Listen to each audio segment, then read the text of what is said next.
Hola amigos, ¿cómo están? Queremos darles la bienvenida a este nuevo repaso de la escuela sabática, la lección número 5. Gracias por acompañarnos. Vamos entonces a mirar el título general de la lección, alusiones, imágenes y símbolos. Recordemos que el propósito de este trimestre es cómo estudiar y reconocer mejor la profecía bíblica a través de esas alusiones, imágenes y símbolos. En la lección para esta semana, particularmente vamos a mirar la segunda parte del concepto de las naciones y veremos algunos capítulos alusivos del libro de Daniel. Vamos pues entonces a mirar allí en la lección, ahí lo tenemos, las naciones segunda parte, esto es para el 3 de mayo, o sea, este sábado próximo que está viniendo. Vamos pues entonces a hacer el repaso leyendo lo que la lección nos trae y especialmente algunos conceptos que se van a tornar muy interesantes, ¿no? Miremos, pues, para empezar, allí lo que el autor nos describe desde el comienzo. Vamos a leer.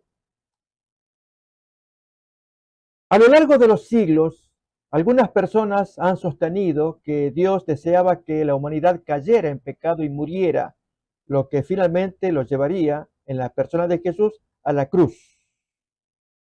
Saben que es extraño este pensamiento, pero en mi tiempo de estudiante les quiero contar que un profesor usaba una expresión: oh, Félix culpa.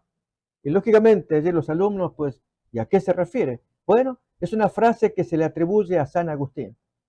Con el tiempo descubro que no es genuinamente de San Agustín, pero que en la Iglesia Católica se la utiliza. Y yo quisiera que leamos algún concepto sobre el tema, acerca de esto de, oh, feliz culpa, que mereció tan grande Redentor, contrastado con un pensamiento de Elena White, prominente escritora de los adventistas. Veremos primeramente qué pasa con San Agustín. San Agustín, muerto en el 430, nunca dijo explícitamente, oh, feliz culpa, que mereció un Redentor tan grande y tan glorioso, que se recita en el pregón de la vigilia pascual en la Iglesia Católica. O sea, esta frase sí se utiliza, pero ya lo hace la Iglesia Católica en tiempos modernos. Pero miren acá lo interesante. Sin embargo, su pensamiento teológico, especialmente en el contexto de la doctrina del pecado original, se puede interpretar de manera que sugiere esa idea, ¿cuál? Oh, Félix culpa, que mereció tan grande Redentor. San Agustín creía que el pecado original, la culpa de Adán y Eva, fue el mecanismo que permitió la venida de Jesús para redimir a la humanidad. Aunque no fue una frase literal de Agustín, su teología se asemeja a esa concepción. Y amigos, aquí el punto es, ¿la lección va en esos términos o qué es lo que nos enseña? Es interesante, miren lo que trae más. Dice, esa es una postura horrible y miserable, si alguien piensa de esa manera, y coincido. Sobre todo a la luz de la cita que vamos a leer a continuación de esta escritora Elena White. Nunca fue la intención de Dios que Satanás o la humanidad cayera. La rebelión de Satanás y luego de la humanidad fue una tragedia de inmensas consecuencias. Y subrayo la palabra tragedia. Si nuestros padres no hubiesen pecado, habríamos tenido o mantenido una comunión plena y gozosa con Dios. Para ello, voy a invitar a que leamos esta cita que Elena White nos trae en El Deseado. Muy bonita y sobre todo ver el concepto de tragedia a la vez. Saben, tenemos que ser cuidadosos cuando estamos muy entusiasmados con la encarnación de Cristo, que de decir o pensar, gracias al pecado de Adán, hoy podemos contar con la encarnación de Cristo. Hay que tener cuidado con ese tipo de frases, que es lo que, con lo cual el autor arranca al comienzo. Miremos pues entonces esta cita que está en El Deseado en la página 17. Por su vida y su muerte, Cristo logró aún más que restaurar lo que el pecado había arruinado. Era el propósito de Satanás conseguir una eterna separación entre Dios y el hombre. Y esta frase bonita, pero en Cristo llegamos a estar más íntimamente unidos a Dios que si nunca hubiésemos pecado.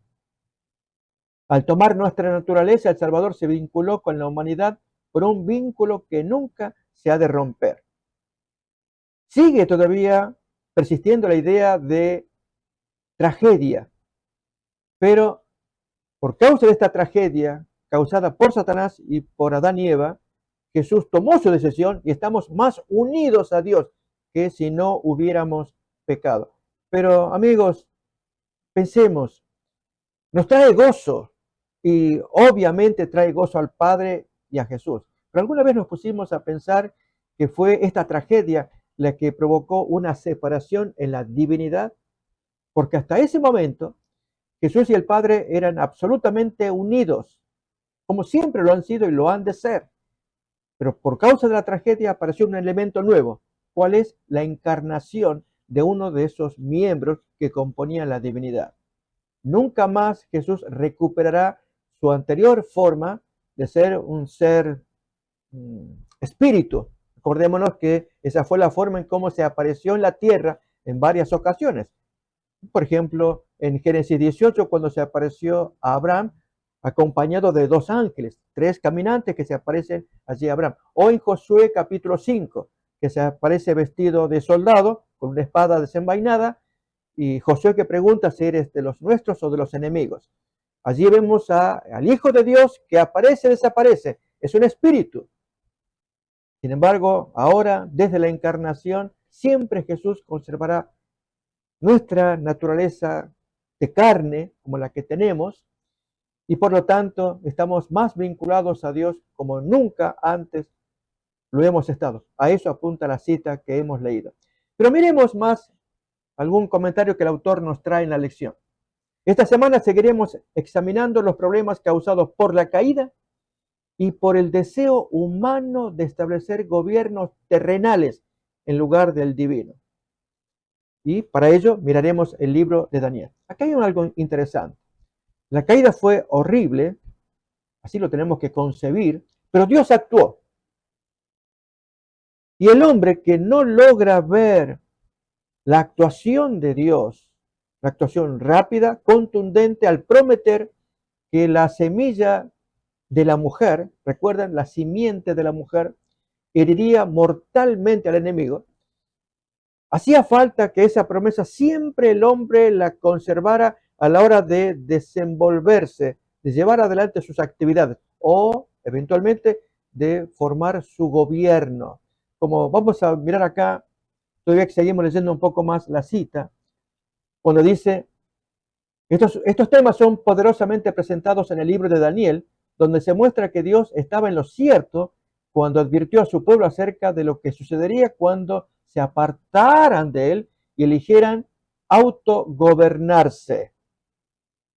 A ver, amigos, el punto es, si en la tragedia provocada por Adán y Eva Dios muestra cómo se puede solucionar, pero con el transcurso de los siglos, el hombre cree que lo puede llevar adelante mediante su autogobierno o monarcas, cuando el hombre propone sus propios planes, se aparta del plan original de Dios, cuando Dios no solamente propuso la semilla, la simiente, el zera es la palabra en hebreo, en Génesis 3:15, sino que ese zera, simiente, nos guiaría para hacer la voluntad de Dios y así llevar adelante esta actividad humana del gobierno, no el autogobierno, es el sometimiento al gobierno de Dios. Les invito a que me acompañen a mirar un texto que se encuentra en Deuteronomio capítulo 18, versículo 15 en adelante, acerca de la necesidad de confiarse a esa guía.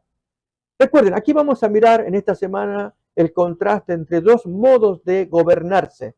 O nos gobernamos conforme a la voluntad de Dios, establecido desde la creación, luego de la caída, por medio de esa simiente que heriría mortalmente a la serpiente, o nos gobernaríamos a nuestra manera, el autogobierno, monarcas, es lo que sugiere la lección. Y ejemplos que van a aparecer en el libro de Daniel. Pero en cuanto al gobierno de Dios, miremos este texto de Deuteronomio capítulo 18, versículo 15 en adelante, que muestra el plan de Dios. Dice Dios a Moisés y al pueblo, profeta de en medio de ti, de tus hermanos como yo, te levantará Jehová tu Dios. A él oiréis. Conforme a todo lo que pediste a Jehová tu Dios en Horeb, el día de la asamblea, en el monte Sinaí, diciendo, no vuelva yo a oír la voz de Jehová mi Dios, ni vea yo más este gran fuego, para que no muera el pueblo muy asustado. Y Jehová me dijo así, estas son palabras de Dios ahora, han hablado bien en lo que han dicho. Profeta les levantaré de medio de sus hermanos, como tú, y pondré mis palabras en su boca, y él les hablará todo lo que yo le mandare. Amigos, este es el plan de Dios, que nos gobernemos, no nos autogobernemos, que nos gobernemos guiados por este gran profeta que hablaría palabras que la gente no puede contemplar a Dios. Está bien, yo entiendo eso. Yo les voy a mandar una guía humana que los va a guiar. Él va a hablar mis palabras y ustedes la van a hacer. Y así entonces llevamos adelante esta tragedia de la caída. ¿Quién es ese gran profeta? No es otro que el mismo Señor Jesucristo. Vamos pues entonces a avanzar con la lección que tenemos ahora para esta semana. Día domingo, el primer mandamiento. Interesante cómo se presenta el Edén como un aula. Allí no solamente era la casa donde estaban los hijos de su Padre Dios, sino estaban los alumnos para aprender la instrucción directa del maestro. El jardín del Edén era un aula para el primer pueblo de Dios, Adán y Eva, un lugar donde su interacción con la creación les enseñaría sin cesar a ellos y a su descendencia más acerca del Creador. La santa pareja eran no solo hijos bajo el cuidado paternal de Dios, sino también estudiantes que recibían instrucción de parte del omnisciente Creador. Los misterios del universo visible, las maravillas del que es perfecto en sabiduría, dice Job capítulo 37, versículo 16. Vamos a leer, amigos, un texto acerca de lo que significa que la creación llegue a ser un lugar de enseñanza o un aula. Ya lo dice el texto de Romanos 1:20 que vamos a leer ahí, y una ilustración que les quiero compartir. Dos ilustraciones con la misma ilustración, dos mensajes, muy bonitos. Leemos pues entonces, junto con el texto que se citó de memoria de Job, ahora vamos a mirar en Romanos capítulo 1, versículo 20. Ahí lo tienen en pantalla. Porque las cosas invisibles de él, su eterno poder y deidad, se hacen claramente visibles desde la creación del mundo, siendo entendidas por medio de las cosas hechas, de modo que no tienen excusa. ¿Qué significa entonces que las cosas que no podemos contemplar de Dios, invisibles, su poder, su deidad, su sabiduría, cuánta cosa que nosotros podemos aprender de Dios, se entienden por medio de las cosas visibles? Y para eso, permítame traer dos ilustraciones o dos mensajes con una misma ilustración. La que aparece abajo, la mano y el guante. Amigos, si contemplamos, ahí vemos una imagen bonita de una mano en que guantes se colocan. ¿Saben? No podemos contemplar la mano. La mano representa a Dios. No podemos ver la mano de Dios, pero podemos ver su guante. ¿Cuál es? La naturaleza. Lógicamente, la naturaleza, al estar dañada por causa del pecado, hay muchas cosas de la naturaleza que si alguien dice, bueno, si la naturaleza expresa el amor, la sabiduría, la deidad, el poder, recuerden el texto de Romanos 1:20, cuando el volcán hace erupción o cuando animales salvajes atacan y destruyen seres humanos, etcétera. Podemos ver en la naturaleza la mano de Dios. Obviamente, amigos, tenemos que ser conscientes que la naturaleza que hoy estamos mirando no es la misma de cuando salió directamente de las manos del Creador, tal como describe el Génesis, toda bella, toda llena para la satisfacción de las necesidades humanas. Por causa del pecado vino maldición, recordemos. La tierra fue maldita. Pero a pesar de todo ello, podemos ver rastros de la mano de Dios a través de su guante, la naturaleza. Pero queremos ver otra ilustración más gráfica todavía. Voy a invitar a que miremos Génesis capítulo 1, versículo 26 en adelante, cuando Dios crea al hombre y palabras que Dios utiliza. Entonces dijo Dios en la creación, hagamos al hombre a nuestra imagen conforme a nuestra semejanza, y señoree en los peces del mar, en las aves de los cielos, en las bestias, en toda la tierra, y en todo animal que se arrastra sobre la tierra. Amigos, ¿qué significa imagen de Dios? Ya miramos una característica, que señoree. Así que aquel que es imagen de Dios va a ser una copia de Dios y hará las cosas de Dios. Ahora, ¿cómo el ejemplo de la mano y el guante nos puede ilustrar? Lo aprendí hace poco en un video corto que ojalá pueda llegar a todos, de una joven que expresa cómo entendió si Dios existe o no. Un joven le hace la pregunta a la muchacha: ¿tú me puedes hablar de tu Dios? Mire, Dios y el hombre es similar a la mano y el guante, dijo ella.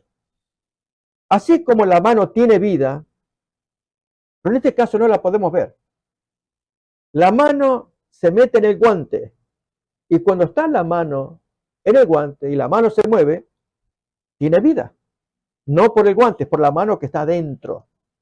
Pero si tú le quitas la mano, el guante queda inerte, inservible. O sea, no tiene uso. Así el ser humano. Cuando Dios mora en el corazón, como la mano en el guante, allí el hombre es imagen de Dios. ¿Notamos? Dios quiere morar en nosotros, pero cuando Dios se sale del hombre, porque el hombre no lo quiere. Estaba leyendo o escuchando otro video short, esos videos cortos de Nietzsche, el nihilismo, buen autor que allí lo presenta en muy poquitas palabras.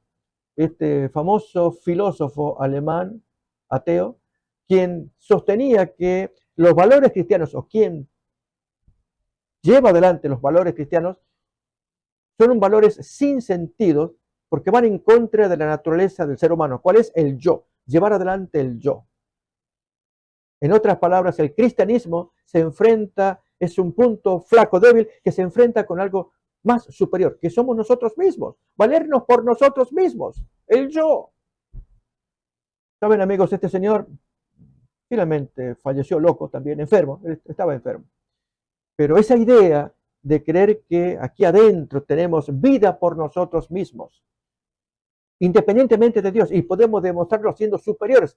Él es autor también de la frase el super yo. No, amigos, no. Solamente somos y valemos cuando la mano entra en el guante. Así cuando Dios, el Espíritu Santo, entra en nuestro corazón, tenemos vida. El Espíritu Santo se retira de nosotros y no somos nada. Interesante allí el concepto para estar meditando respecto de esta ilustración y el texto en particular de Job, que ahí lo tenemos otra vez en pantalla, capítulo 37, 16, que dice que los misterios del universo visible, las maravillas del que es perfecto en sabiduría. Todo podemos admirar de Dios a través de la naturaleza. Pero, ¿saben? Aquí en la lección trae algo que quiero compartirles a ustedes y es el autor, vamos a provocar la lección, menciona acerca del primer mandamiento. Voy a leer aquí arriba, ahí ustedes me están acompañando. Dice, lee Génesis 2, del 9 al 17. ¿Cuál fue el primer mandato que Dios dio a la humanidad y por qué era tan importante? Entonces el autor comenta esto y no puedo menos que cuestionarlo. Esta es la primera vez que me va a tocar cuestionar la lección. ¿Por qué? Porque vamos a aprender algo interesante, amigos. Noten, el verbo hebreo tzavá, que significa mandar, es correcto, aparece por primera vez en la Biblia como parte de la orden dada por Dios a los seres humanos de no comer. Pregunto, amigos, ¿esa fue la orden de Dios? ¿De no comer? No, la orden de Dios fue al revés, fue comer. ¿Saben? Cuando decimos que la orden de Dios fue no comer, estamos llevando adelante la versión satánica de la ley. O sea, mi respeto para esta lección y su autor, pero tenemos que expresarnos mejor cada vez más. Si yo a ustedes les preguntara cuál es el mandamiento que Dios le dio a Adán y Eva, casi instantáneamente o instintivamente decimos, bueno, que no coman del árbol. No, ese no fue el mandato. Esa es la versión satánica del mandato, porque Satanás usa esa palabra con Eva. Así que Dios les dijo que no coman y Eva respondió correctamente, como es el mandato. No, de todos los árboles del huerto podemos comer, pero de ese no. A ver, acordémonos, les invito a que repasemos ya que se menciona el verbo tzavá, mandar, en hebreo, abramos en Génesis capítulo 2, 16, 17, para ver el mandato, el primer mandato de Dios. Es apertura, es positivo, coman, disfruten de los árboles del huerto. Y se disfruta más cumpliendo la segunda parte, que es no toquen este en particular. Miremos. Y mandó Jehová a Dios al hombre, diciendo, de todo árbol del huerto podrás comer, mas del árbol de la ciencia del bien y del mal no comerás, porque el día que de él comieres, ciertamente morirás. ¿Saben? Como dice la lección, que Dios pretendía educar a su pueblo cabalmente. Y les invito, miren lo que dice más, y evitarle el sufrimiento de algunos conocimientos que le causarían dolor a largo plazo. ¿Sí? Ahí lo tenemos subrayado. ¿Qué es eso de educarnos por un lado y ayudarnos a evitar conocimiento? Porque Satanás le dijo a Eva, si ustedes comen serán como Dios sabiendo todo. Necesitamos saber todo. ¿Por qué no? Amigos, voy a invitar a que leamos algunos textos. En primer lugar, evitarnos a que nosotros podamos conocer, Dios quiere que conozcamos su ley, su mandato, su guía, y evitarnos a conocer otros mandamientos, como por ejemplo, u otro conocimiento, para ser más preciso. Deuteronomio capítulo 18, versículos 10, 11, si Satanás había dicho, no, Dios no quiere que ustedes, prohibiéndoles comer el árbol, que tengan conocimiento. Y entonces Satanás puede decir, ven, ahí está la prueba. Dios no quiere, a ver, ¿qué no quiere? Deuteronomio capítulo 18, versículos 10 y 11. Vamos a ver el ejemplo y luego un caso en particular. No sea hallado en ti quien haga pasar a su hijo o a su hija por el fuego, ni quien practique adivinación, ni agorero, ni sortílego, ni hechicero, ni encantador, ni adivino, ni mago, ni quien consulte a los muertos. Noten, Dios no quiere que tengamos ese conocimiento.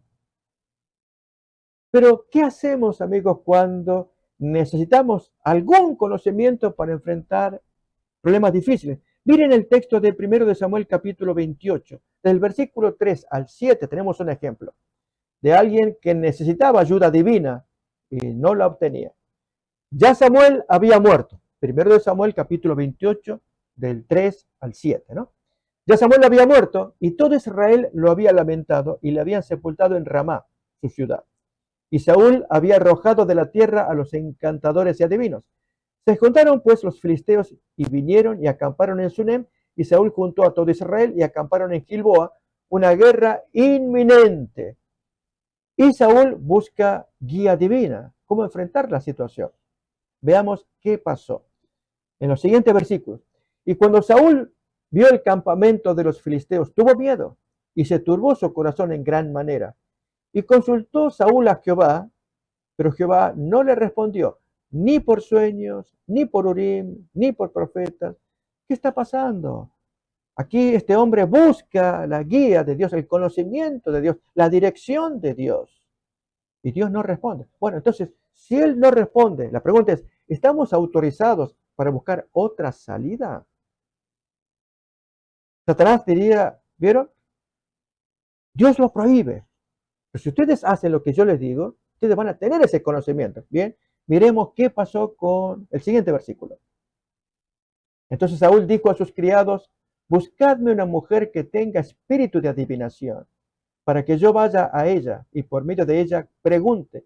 Y sus criados le respondieron, he aquí, hay una mujer en Endor que tiene espíritu de adivinación. O sea, una hechicera, una medium, pitonisa, etc. Amigos, es terrible. La pregunta es, ¿será que estamos autorizados cuando no recibimos conocimiento de Dios? Voy a invitar a que leamos otra vez el versículo 6. Dios no le quiere dar ese conocimiento. ¿Qué hacemos ahí? Noten acá, esto es interesante de repasar. Y consultó Saúl a Jehová, pero Jehová no le respondió, ni por sueños, ni por Urim, que eran las piedras que el sacerdote usaba allí contra su cuerpo, Urim y Tumim, dos piedras. Urim es luz, así que esa luz, esa piedra se encendía si había respuesta positiva. Ni por profetas. El hombre quedó abandonado. Amigos, ¿qué haríamos nosotros? ¿Qué haríamos? Si Dios no me responde, me voy a algo que Dios lo prohíbe. Recuerden, quiero invitar otra vez a mirar la lección. Hay un párrafo allí que dice, arriba, según las escrituras, Dios pretendía educar a su pueblo cabalmente y evitarle el sufrimiento que algunos conocimientos le causarían a largo plazo. ¿Sí? Entonces, evitarle el sufrimiento. Pero ¿qué ocurre cuando, si Dios no me quiere contestar? Si Él me quiere evitar que yo vaya a la pitonisa de Endor, que me conteste. Pero si no me quiere contestar, ¿qué salida tengo? ¿Qué salida había, amigas? Bien, recordemos que Dios probó a Saúl hasta el extremo. Él era un criminal, había matado 80 sacerdotes en Nob, había perseguido injustamente a David, era un hombre criminal. Y ahora en el apuro, él buscaba a Dios. Se había caracterizado por desobedecer el mandato divino cuando se dio la orden de castigar a los amalecitas. Esa raza tenía que ser extirpada de la tierra. Y Saúl, cuando se encontró con él, encontró que esa orden no se había cumplido. Y por otro lado, había hecho algo para lo cual no estaba autorizado, destruir a los gabaonitas, que de acuerdo a Josué capítulo 9, esa gente, aunque eran paganos, habían entrado en pacto y el pueblo de Dios, por ignorancia, celebraron un pacto allí, invocando el nombre de Dios, y Dios pidió que se respete ese nombre, así que no le van a hacer nada a esa gente. Y Saúl, queriendo probar que él limpiaba el pueblo, vaya uno a saber qué quiso probar, los exterminó. Era un criminal. Y ahora busca el favor de Dios solamente con humillación, amigos. Recordemos esta escena. Y ahí se nota que Saúl finalmente, al no recibir respuesta de Dios, buscó la ayuda del enemigo, de la mujer espiritista, el medio, y fue su ruina final. Así que si Dios quiere que tengamos el recto conocimiento, nos evita el erróneo, pero siempre tenemos que estar sometidos a Dios para que, como un padre a un hijo que le ama, le va a guiar y ayudar. Pero si somos rebeldes, amigos, no nos extrañemos que también suframos consecuencias muy dramáticas. Quiero invitarles a que repasemos todavía más de la lección. Nos dice en el siguiente párrafo, milenios después, cuando Israel pidió un rey, el Señor expuso las consecuencias de ello. Eso ya se miró la semana pasada, es cierto. Y tenemos que ser conscientes, amigos, de esas consecuencias. Pero especialmente, allí en el párrafo que aparece abajo, en el gobierno enemigo o de los pueblos enemigos tenemos que aprender lecciones también. En este caso, la sucesión de los imperios descrita en las visiones del libro es más que un reproche dirigido a las naciones paganas. Es también una amonestación dirigida a Israel por su negativa a obedecer sus mandamientos. Aún más, en medio del sometimiento, Dios da instrucciones de cómo debían comportarse con cada uno de esos imperios. Y esta es la parte que quizás más nos tiene que interesar. ¿Cómo debe ser el comportamiento del pueblo de Dios aún durante ese sometimiento? O vamos a mirar en el día siguiente, el lunes, en Daniel capítulo 2, ahí arranca el tema de los gobiernos de la tierra y las lecciones. No solamente acerca de los gobiernos, es del pueblo de Dios que tuvo relación con cada uno de esos imperios. Dios presentó las descripciones más convincentes acerca de la relación entre su pueblo y los reinos de este mundo durante el cautiverio en Babilonia. Quiero invitarles, amigos, a que miremos el texto en cuestión que se encuentra en Jeremías capítulo 29, versículos del 4 al 7. En otras palabras, Daniel capítulo 2 nos muestra la sucesión de naciones. El capítulo 7 otro tanto. Pero lo que más importa es no solamente revelar qué harán esas naciones, sino qué hará el pueblo de Dios metido en esas naciones. En este caso, lo hará con Babilonia. Luego veremos con Medo-Persia. Está revelado. Libro de Esdras, aún en Daniel, durante el cautiverio con Persia. Luego vendrán los griegos, luego el Imperio Romano. ¿Qué hace el pueblo de Dios? Este es el tema de esta semana. No solamente describir las naciones, sino el pueblo de Dios. ¿Recuerdan las expresiones que hemos escuchado hace un momento? Que el jardín del Edén era un aula que le enseña al pueblo de Dios cómo ser guiado por su maestro y aún en el gobierno, para no ser guiado por el autogobierno, sino ser guiado por Dios. Porque si yo me voy a ser autoguiado, me voy a guiar yo a mi manera, pongo monarcas, hago lo que yo quiero, incluso sometido al reino enemigo, haré lo que yo creo. No, no, no, no. Un ejemplo. Veremos entonces Jeremías capítulo 29, versículos 4 al 7, cómo Dios quería que su pueblo se comportara en medio del cautiverio del enemigo. Dice, versículo 4, así ha dicho Jehová de los ejércitos, Dios de Israel, a todos los de la cautividad que hice transportar de Jerusalén a Babilonia. Edificad casas, habitadlas, plantad huertos, comed el fruto de ellos, casaos y engendrad hijos e hijas. Obviamente el casamiento no debía ser con los paganos, debían ser dentro del mismo pueblo de Dios, mandato que siempre fue recordado, Deuteronomio 7 como para recordarlo. Casaos y engendrad hijos e hijas, dad mujeres a vuestros hijos y dad maridos a vuestras hijas, para que tengan hijos e hijas y multiplicaos ahí y no os disminuyáis. Ustedes tienen que crecer allí. Y observen esta parte. Y procurad la paz de la ciudad a la cual os hice transportar y rogad por ella a Jehová, porque en su paz tendréis vosotros paz. Dios quería, amaba a su pueblo, aún en medio del cautiverio. Amigos, este pensamiento tiene que afectarnos. Desde el comienzo de la lección hasta ahora, ver que al describir a las naciones, Dios no solamente describe qué harán las naciones, sino qué tiene que hacer el pueblo en medio de esas naciones. ¿Cómo hacer que el pueblo de Dios viva sometido, aceptando cuál es la voluntad de Dios?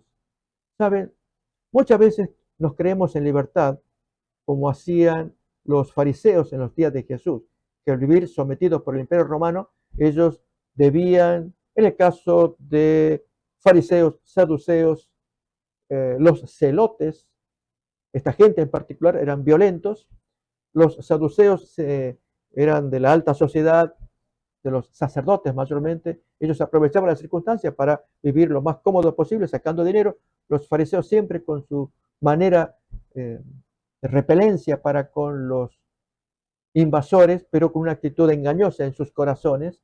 En fin, maneras, los esenios, ellos directamente se fueron ya lejos para el Mar Muerto, lejos de Jerusalén. Manera de enfrentar, esa era la manera, eso es lo que Dios te está enseñando. Si alguien dijera, sí, pero ¿cómo vamos a vivir sometidos con un pueblo invasor que nos esquilma, nos saca mucho impuesto?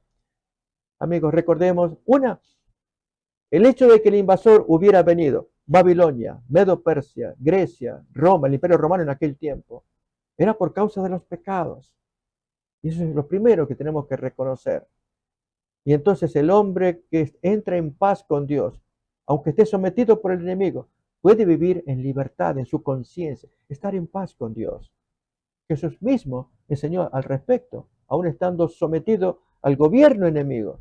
Ellos podían vivir en paz con su Creador, al decirles que eran hijos del diablo, al acusarlos de tales, mientras que Él venía a libertarlos para que, aun viviendo bajo el yugo del Imperio Romano, no vivieran bajo el yugo del pecado. Qué interesante el concepto, amigos, con este texto de Jeremías capítulo 29 que acabamos de leer. Dios quiere nuestra paz, a pesar de que el enemigo esté asfixiando con su invasión. Vamos a mirar ahora Daniel capítulo 2, versículo 31 al 35, como tenemos en la lección, una descripción muy interesante respecto de la estatua y los diversos imperios que se fueron sucediendo. Esto nos muestra que Dios ya vio el futuro, vio la sucesión de los imperios. Lo que más interesa en el enfoque interesante de esta lección es cómo el pueblo de Dios se comportará en medio de esas naciones que están sojuzgando. Pues abrimos Daniel capítulo 2, versículo 31 al 35, para mirar parte de la descripción del sueño que Nabucodonosor tuvo. Tú, oh rey, veías, y aquí una gran imagen. Esta imagen, que era muy grande y cuya gloria era muy sublime, estaba en pie delante de ti y su aspecto era terrible. La cabeza de esta imagen era de oro fino, su pecho y sus brazos de plata, su vientre y sus muslos de bronce, sus piernas de hierro, sus pies en parte de hierro y en parte de barro cocido. Estabas mirando hasta que una piedra fue cortada, no con mano, e hirió la imagen en sus pies de hierro y de barro cocido, y los desmenuzó. Entonces fueron desmenuzados también el hierro, el barro cocido, el bronce, la plata y el oro, y fueron como tamo de las eras del verano, y se los llevó el viento sin que de ellos quedara rastro alguno. Mas la piedra que hirió a la imagen fue hecha un gran monte que llenó toda la tierra. ¿Saben, amigos? La lección trae un punto muy interesante. Refleja un pensamiento especialmente de finales del siglo XIX, comienzo del XX, y hoy se está repitiendo algo similar y deberemos ser muy precavidos. Invito a que leamos la lección de la sucesión que hemos visto de los textos, pero la esperanza de que esto termine con el auspicio, el augurio de una nueva era. El texto hablaba de una piedra que golpea. Creemos que es el reino de Dios, pero la gente no espera ese reino, espera otra cosa. Bien, esas esperanzas de finales del siglo XIX, principios del XX, dio paso a, vamos a mirar ahora, y hoy se está repitiendo el problema también. Miremos. A finales del siglo XIX, muchas personas mostraban una renovada confianza en el progreso humano. La Exposición Universal de París en 1900, por ejemplo, fue una notable exhibición de optimismo acerca del futuro. Seguramente con todos esos avances tecnológicos y científicos, muchos de los peores problemas de la humanidad llegarían a su fin. Estamos hablando de los 1900, principios, 1900 y feria, para entender este tema de los avances tecnológicos y científicos que en ese tiempo se estaba observando.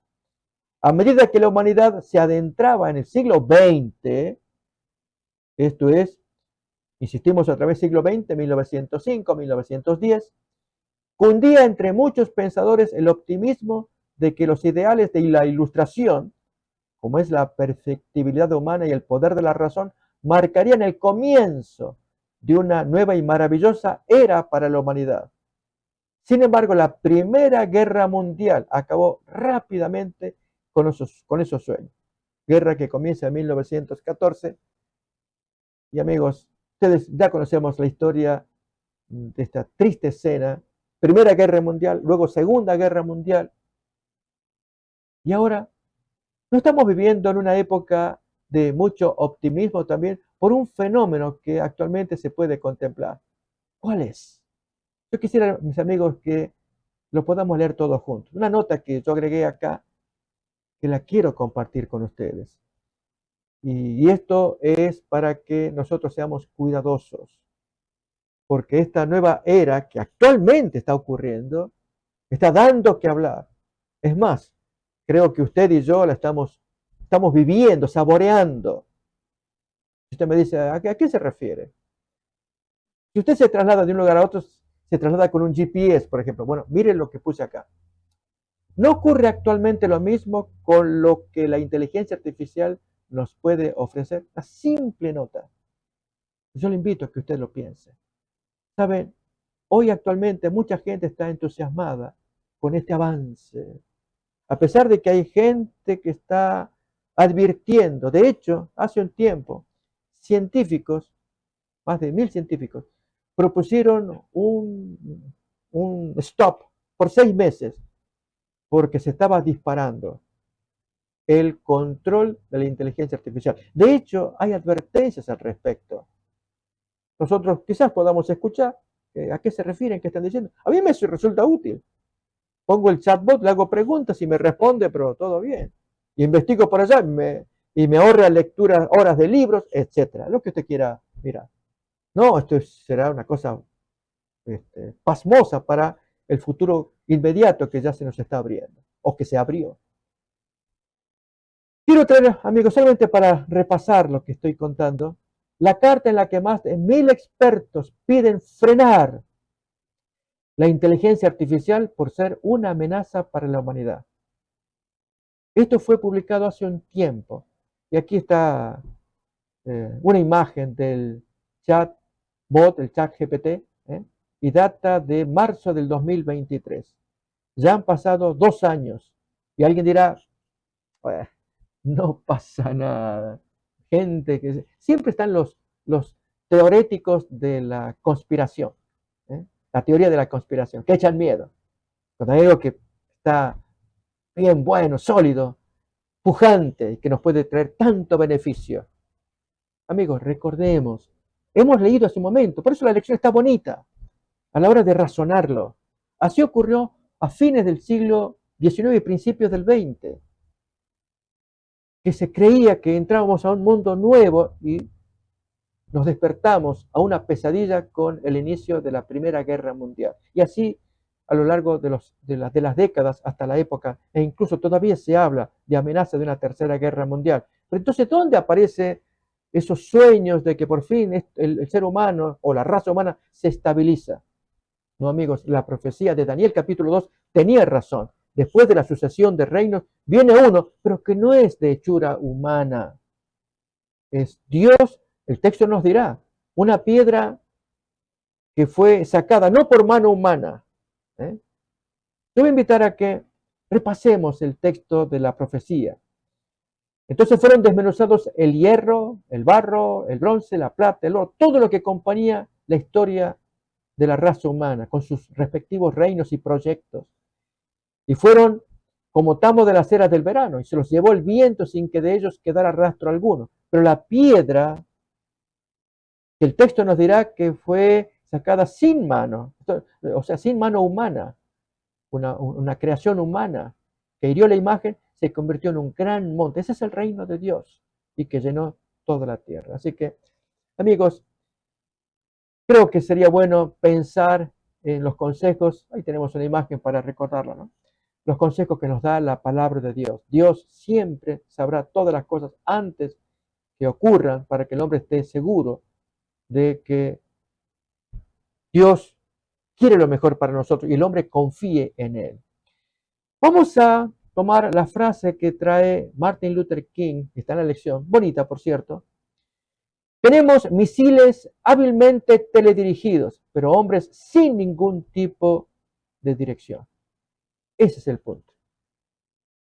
La ciencia avanza, avanza, amigos, pero el hombre cada vez, en lugar de evolucionar, involuciona, va hacia abajo moralmente, con su mezquindad, por más que tenga todas las, como dice, misiles hábilmente teledirigidos, poderosa la ciencia. No, amigos, no alcanza con que tengamos la ciencia, sino que nosotros mismos nos echamos a perder como seres humanos. Y este es importante, un concepto para tomarlo en cuenta. Vamos a mirar todavía más. Aquí la lección también nos trae el comentario de Charles Darwin, Carlos Marx, que fueron pensadores que intentaban convencernos de que la humanidad avanzaba en su progreso. Y al final que trae la pregunta, ¿quién puede vislumbrar un futuro de paz, seguridad y prosperidad? Amigos, mientras exista el hombre, siempre habrá riesgo de que todo se arruine. Déjeme ilustrarlo quizás con una película que pienso muchos la habrán visto, pero lo ilustra.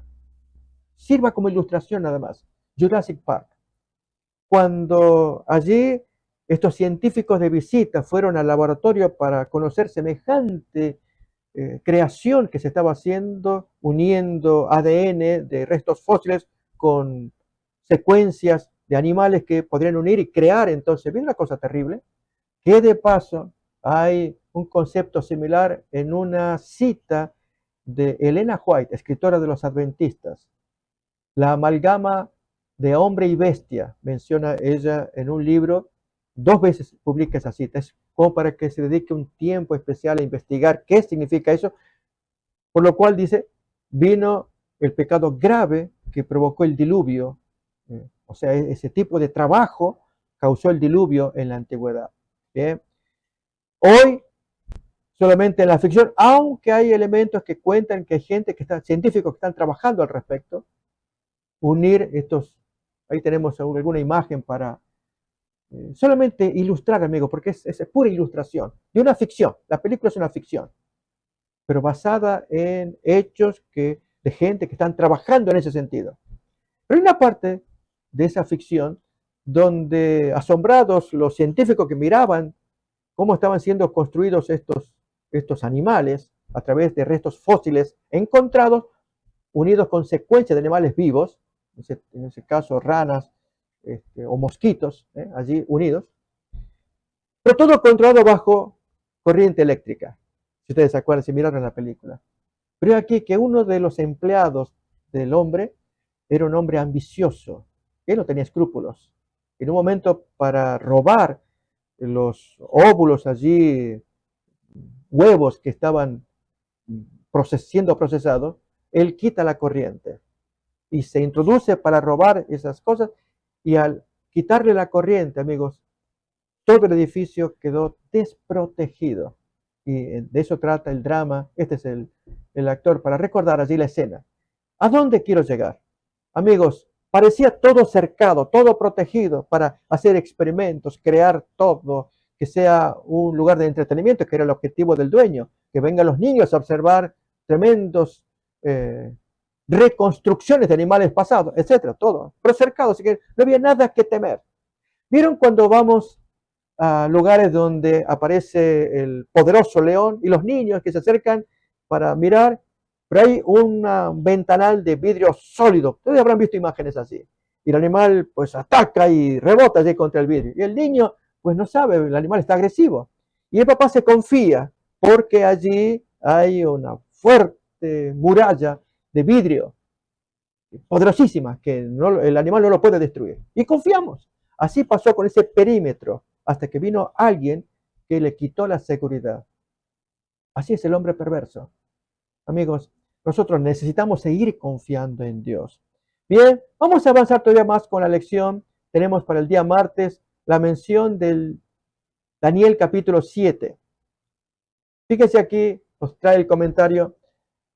El sueño de Daniel 2 fue presentado a un rey babilonio. La visión de Daniel 7, en cambio, fue presentada a un profeta hebreo. Y hay textos, amigos, que yo quisiera invitarles a mirar, como es el Salmo 65, ya que en Daniel 7 aparece el agitamiento de las aguas. Abrimos pues entonces Salmo 65, 7, para mirar los textos escogidos, están muy bonitos por parte del autor, que muestran efectivamente que esas aguas agitadas representan naciones. Noten acá, el que sosiega el estruendo de los mares, el estruendo de sus ondas y el alboroto de las naciones. U otro tanto en Isaías capítulo 17, versículos 12, 13, primera parte, otro tanto, la comparación de ese alboroto de las aguas y las naciones. Hay multitud de muchos pueblos que harán ruido como estruendo del mar, y murmullo de naciones que harán alboroto como bramido de muchas aguas. Los pueblos serán estrépito como de ruido de muchas aguas, pero Dios los reprenderá. ¿Notamos? Interesante la comparación que nos traen los textos bíblicos. ¿De qué? De Daniel 7. Surgen las bestias en medio de convulsión de pueblos. Y estas bestias representan reino, pero el pueblo de Dios, adentro, metido, conectado con esas naciones. ¿Cómo va a actuar? Ese es el punto que nos interesa mirarlo, y es la parte más importante del tema de esta semana. Así que vamos a ver aquí algunos ejemplos. Fíjese aquí en la lectura que se nos trae. Daniel observa el caos de las luchas paganas desde la orilla, cuando de repente las bestias empiezan a aparecer en la tierra, en el territorio del pueblo de Dios, ocupando el territorio del pueblo de Dios. Esta es la parte que importa. ¿Cómo actuará el pueblo de Dios? Será guiado como Dios quería desde el Edén, por Dios, que es el maestro, allí en el aula del Edén, guiarle al pueblo. Hagan lo que yo les digo. Voy a mandar la semilla. le dará el golpe mortal a Satanás y él los va a guiar. Profetas les voy a enviar. O nos vamos a guiar por nuestros propios impulsos, desde el autogobierno, proponiendo monarcas, o otras maneras, tal el caso de la rebelión.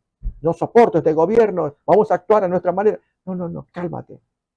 Veamos qué dice Dios, cómo tenemos que gobernarnos en medio de la invasión, en medio de estos que nos esquilman, de estos reinos que están ocupando nuestro territorio. ¿Sí? El tema de la elección va en esa línea. Es interesante. Dios quiere que siempre nos mantengamos sumisos a Dios a pesar de momentos dramáticos opuestos de gente que está ocupando nuestro territorio. Leemos más todavía de la lección, lo siguiente. Los problemas de los gentiles se habían convertido en los problemas de su pueblo ahora, por la mezcla.